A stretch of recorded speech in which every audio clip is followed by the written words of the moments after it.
let's work. Come on, let's work. Come on, let's work. Come on. You can wish for it or you can work for it. You gotta work for greatness.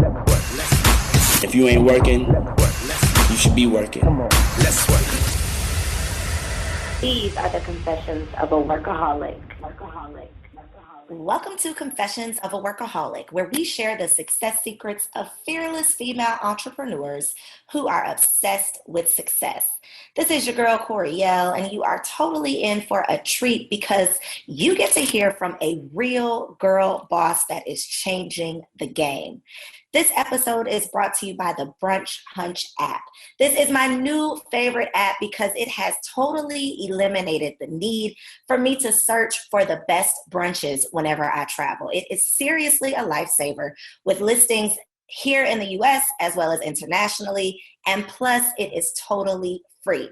Y'all know how I feel about supporting our Black-owned businesses, so definitely make sure you head over to the App Store on Google Play as well as iTunes to download it now. Their IG is Huncher4 Brunch. Huncher4 Brunch. Support them. It's a small business. They are today's sponsor, and I'm super excited to be able to introduce them to all of my listeners. Now, today we are talking to Melissa Butler, the CEO and creator of LipBar, a non-toxic, vegan, and cruelty-free line of colorful lipsticks that you can find in a Target store near you. Melissa, are you ready to confess? Hey girl, hey, I'm ready to confess. Thank you for having me. She is ready. Okay, so before we talk about your career, I know that you are a fellow HBCU alumni. You are probably literally like the 10th Rattler that I've had on the show. So I want to start there and just talk about why it was important for you to attend an HBCU. So, you know what? This is why it's so magical going to a HBCU, because even if you think you know, you don't really know the impact that it's going to have on your life until after you're gone. So I'm from Detroit. Detroit is, it's 80% Black. It's changing right now. Gentrification is happening. Some things are good, some things aren't good. But I come from a city where I was just always surrounded by Black people. I went to Cass. If you know anyone from Detroit who left Detroit, they probably either went to Cass or King. So I went to Cass. Yeah, I dated a guy who went to Cass. Mm-hmm. Yeah, everybody went to Cass. And Cass was like that like magnet school that you have to test in to get into and then keep your grades up. And like, with that being said, I was completely surrounded by Black excellence. And so after high school, it's like, okay, well, I guess I'm going to go to a school and I want to have fun. And I went on a Black college tour. And my freshman year, a lot of people don't know this, my freshman year, I actually went to Alabama State. I don't think I've ever actually publicly said this because I be claiming FAMU so hard. But yeah, my freshman year, I went to Alabama State, and no shade to Alabama State, it just wasn't for me. Because I'm from Detroit, and Detroit is, I was like I was an interesting little girl, okay? So I was used to, being in a faster lifestyle. And so going down to Montgomery, Alabama was a little too slow for me. So I decided to transfer, and I went to FAMU. And literally it was a life-changing experience. And I think the beautiful thing about HBCUs is that not only are you around your people and you don't have to feel like you're a part of this marginalized population, but it really teaches you like how to operate in the world. A lot of people have the misconception that, if you go to a HBCU, that you don't know how to operate in the world because the world isn't all Black. Well, it's the complete opposite of that, because at an HBCU, they're reminding you consistently, hey, this is not the real world. And when you get out there, you need to be 10 times better. You need to work, twice as hard. You need to do this. So it really teaches you to have like this level of confidence that says like, you know what, I'm unstoppable and I'm willing to do the work. So, that's what going to a HBCU did for me. And a lot of times people ask like, well, because I came from a Wall Street background, like, oh, well, how did your Wall Street background prepare you in owning your own business? And I'm like, really going to FAMU prepared me. Becoming a Delta prepared me. Like going to Wall Street just really taught me to not be afraid of numbers. But FAMU and becoming a Delta really prepped me on what hard work and ethics looked like. So many important life skills are learned in college. And I just think that that is just multiplied times 10 when it's a Black college, when you get to see that Black excellence and when you see that you can fit into that puzzle. I think a lot of times, and I went to Tennessee State University. Let me just plug that in there because my FAMU, these FAMU, listen, y'all FAMU people don't play around, okay? I mean, I wanted to ask you that first, because I figured throughout the conversation you were going to end up mentioning it anyway. So I figured we should just get that out of the way. But going to any HBCU definitely sets you up for, for success, because you can see success. Like you see other people who look like you doing amazing things and you feel like, okay, that's possible for me. I grew up in a suburb of Chicago. It was a majority Caucasian schools that I went to. And so I knew that, when I got out of high school, I'm like, if I have a choice, I'm going to choose my people. Like when it's up to me, I'm going to choose them, because I was tired of feeling like, the one in the crowd. And when you spend so much time being the one Black girl in this class, or the one Black girl on the team, or the one Black girl, doing this, you start to feel some type of way, even if it's not noticeable, even if it's a subconscious thing, you notice those differences. So I'm always advocating for HBCU. So thank you for sharing that. I love. Of course. I have so much HBCU love. So yeah, group hug. So much. Okay, so let's talk about Wall Street. What was that time in your life like? And what was the transition like? Because Wall Street is like, you hear Wall Street and that's like the top of the top when it comes to business, right?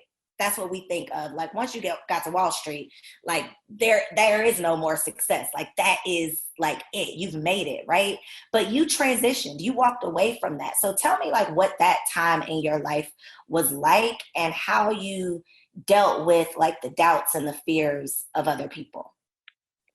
Well, to start, you're always going to have doubts, especially as an entrepreneur. Like, the LipBar is getting some traction and some success right now, but I'm still having moments of self-doubt. And so, you literally have to make a decision to climb out of that space and then to believe in the value that you can add and translate to the world.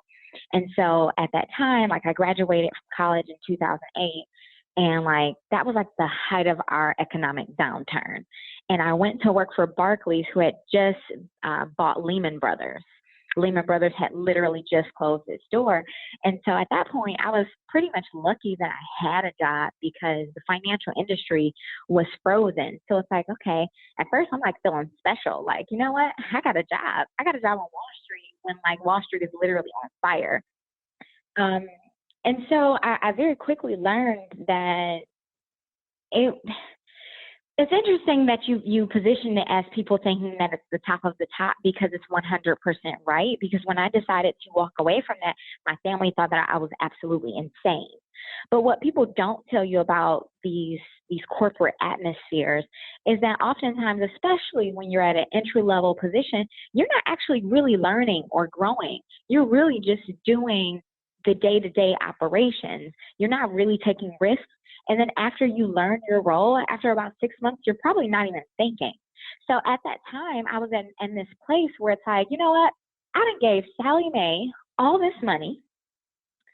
I have spent so much time, developing my personal growth and my personal, my best self to sit here behind this desk and to spit out Excel spreadsheets that I don't even really know the why behind what I'm doing. And so when you think about like the older generation, and they talk about how millennials, we're not loyal and how we think we know everything. No, we're just bored. So at that time in my life, I was bored and I saw what my future could be.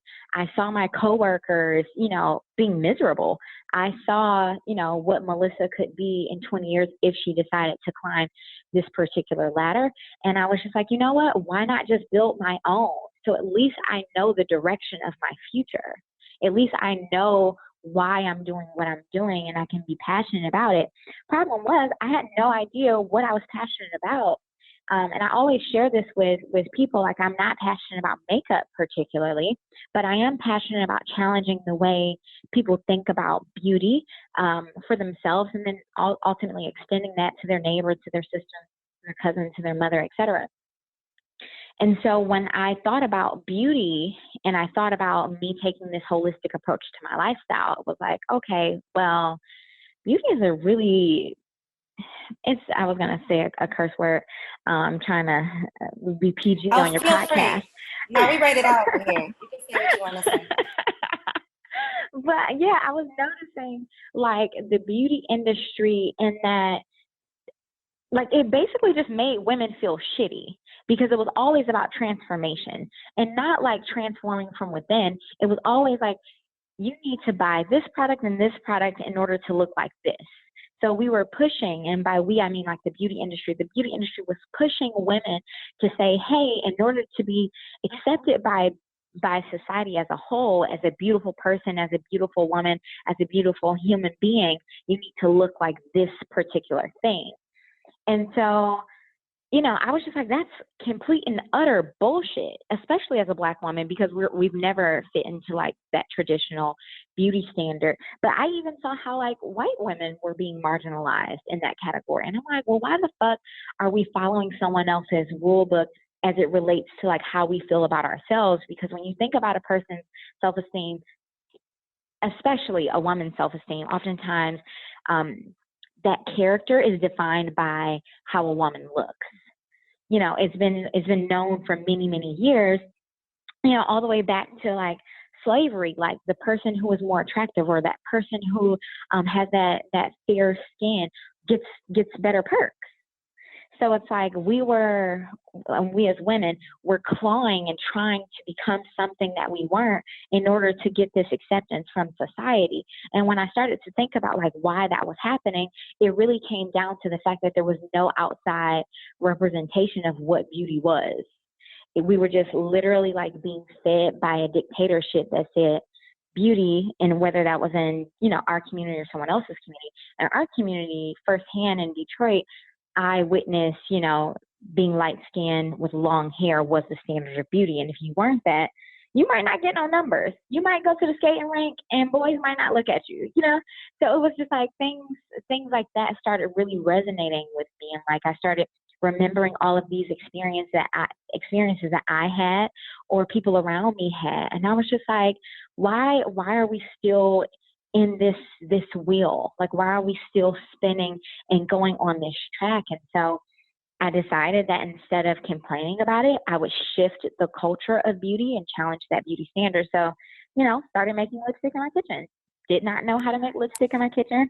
Read a ton of books, you know, reached out to cosmetic chemists, and obviously I wasn't equipped to do that, but I think a big part of being an entrepreneur is just starting. So it's like I started, I failed. I probably made 1,000 batches of lipstick before I got to one that was okay.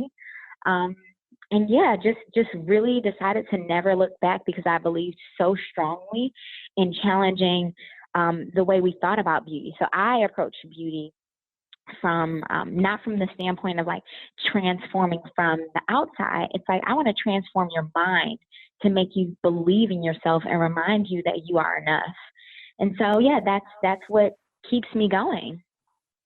So let's talk about the fear of the unknown, because even once you realize your passion or you discover your life's purpose, when you don't know, that can be scary. Like when you go from having that guaranteed paycheck that you know is going to be this dollar amount down to the penny to having to create your own paycheck or create your own income, that can be pretty scary when you don't have, you know, the background to do it or the certain skill set that you think you need. Do you ever remember a time where you felt like you might have made the wrong decision or you might have failed in a way and it actually ended up working out in your favor? Well, yes, I fail all the time. Like literally something goes wrong or I am not as capable as I'd like to be in some scenarios. For instance, like fundraising is a really big thing. We just officially closed on our first our first real fundraising round. But it's like, I pitched to probably 1,000 VCs. Now I'm exaggerating, but probably like 60, 70 VCs in the last year, because like we were at this inflection point where it's like, okay, the LipBar is growing. The LipBar now has traction. The LipBar now has a retail partner, and now we're about to officially go into stores. Like, how do we make this work? So I was like, okay, well, like literally on this roadmap to like, okay, well, what does funding look like? Do I raise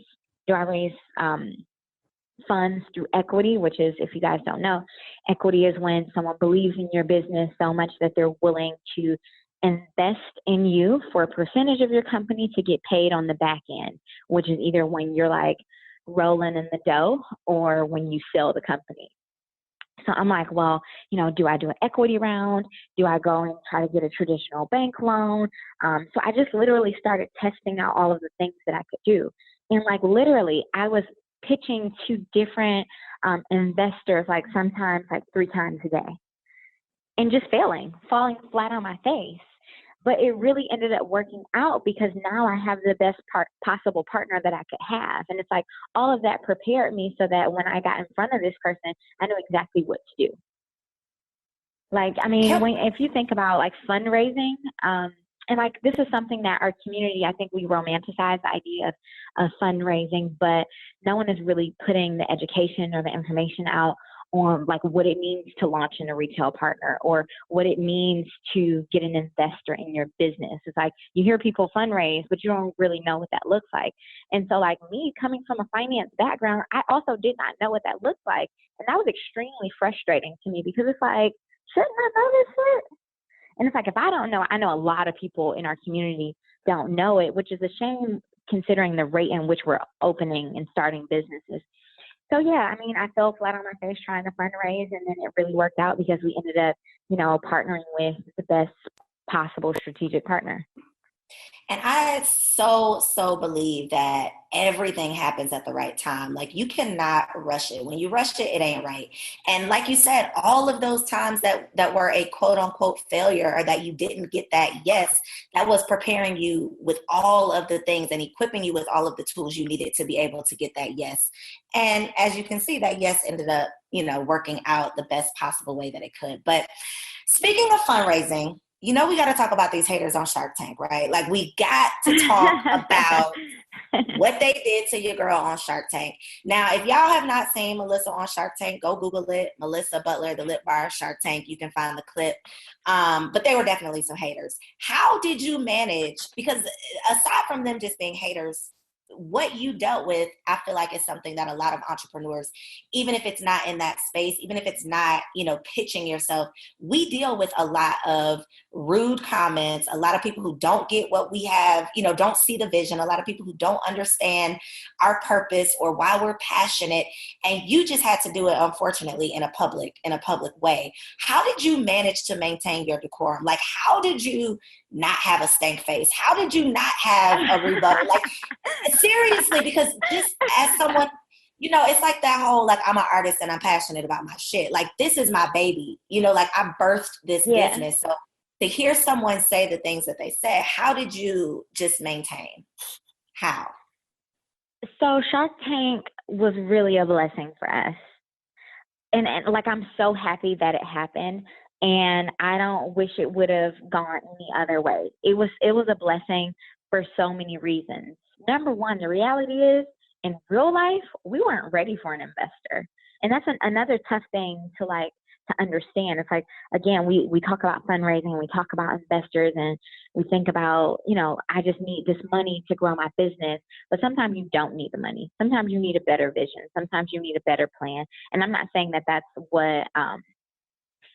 what Shark Tank was even saying, because when we went on the show, I was actually extremely frustrated with them because they almost treated our business like it wasn't a business, like it was a hobby.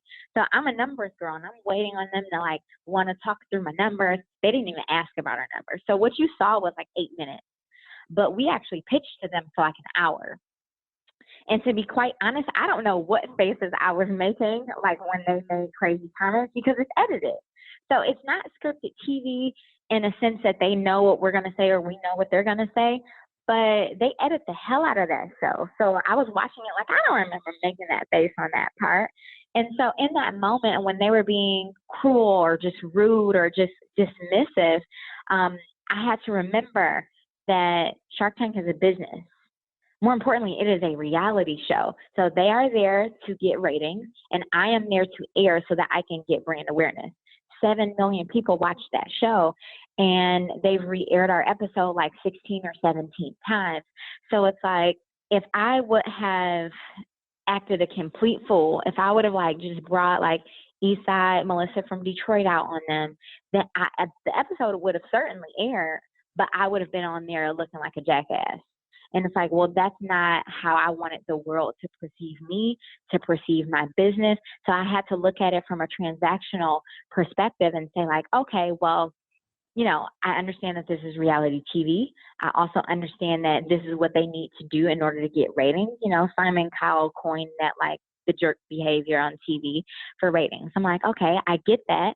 And so, you know, I have to not take this personally, even though it is my business, even though it's my first, you know, it's my baby, even though it's my life savings. It's like, it's fine. Get what you came there for. And so that's exactly what we did. And, you know, Shark Tank proved to be like, I mean, it was really proof of concept for us, because that night we got like 30,000 hits to our website. Over the next couple of weeks, another like 130 or 150,000 people came to the site. We were able to convert like 4% of them.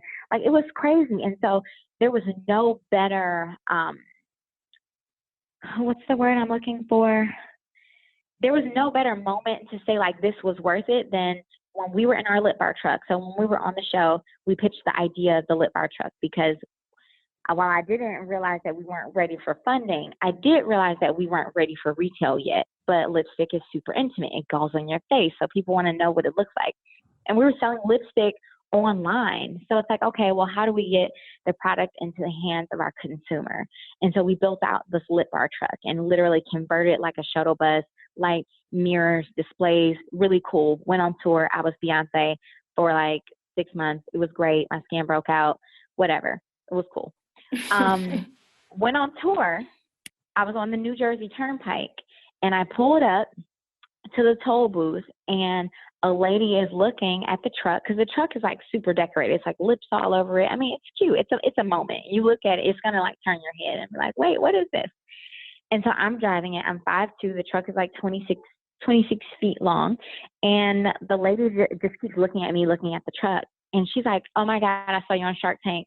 You know, pulls out our Purple Rain, which is our very first lipstick, pulls out Purple Rain out of her purse, and I'm like, oh my God. Like, and so that was that moment that was just like, you know, they laughed at this idea and said that it was horrible, that it was a horrible idea. They laughed at the idea of us having these brightly colored lipsticks. But now, you know, 2018, you see like Benefit Cosmetics has a truck, Kylie has a truck. You know, the big companies like Maybelline and MAC, they're like creating purples and blue and green lipsticks. And it's like, it just reminds me that I was ahead of the curve. And so like, as a small business owner, you have to understand that there's so much power in you being nimble and you being able to move and you being that decision maker and not having to go through like hoops and loops. Now, you may have to get creative with how you finance it. You may have to get super resourceful, but that's fine, because that's also your strength. So, I mean, I'm so happy that Shark Tank worked out exactly how it worked out, because it gave me like a really strong foundation to just be like, nah, I hear you, but nah, that ain't for me.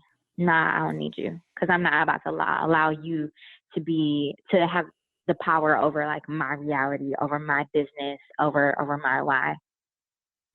Listen, Shark Tank teaches you so many business principles. Like, for everybody listening out there, if you have not made it a habit to just tune into Shark Tank, you learn so much about how to prepare. One thing that you mentioned in that you didn't realize before you went, that you weren't really ready for an investor. You weren't ready for funding. That is even like a profound lesson to walk away with. You know, a lot of times they talk to business owners about how they could literally go out of business if they grow too fast. So we think like being in Mm-hmm. retail is the way to go, but you Yeah. weren't ready for that. I think we forget that Starbucks almost went out of business. Like Starbucks like grew very quickly, like too fast, too soon. They had so many locations.